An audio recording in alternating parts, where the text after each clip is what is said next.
கால்கள் அருமையாக இருக்கும், கைகள் அருமையாக இருக்கும், காதுகள் அருமையாக இருக்கும், கண்கள் அருமையாக பார்க்கும்.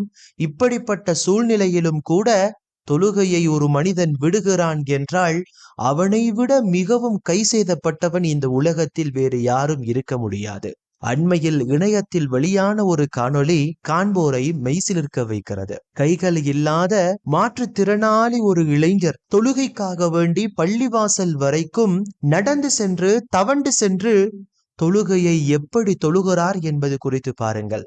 சுப்ஹானல்லாஹ். இவருடைய ஒவ்வொரு அசைவுகளும் கண்களால் வரக்கூடிய கண்ணீர் துளிகளுக்கு காரணமாக இருக்கிறது. அந்த அளவுக்கு உள்ளத்தை அளவைத்த ஒரு வீடியோவாக இது பார்க்கப்படுகிறது. அன்பான சகோதரர்களே, தொழுகையை உரிய முறையில் நிறைவேற்றக்கூடிய நல்ல மனிதர்களாக நாம் ஒவ்வொருவரும் மாற வேண்டும்.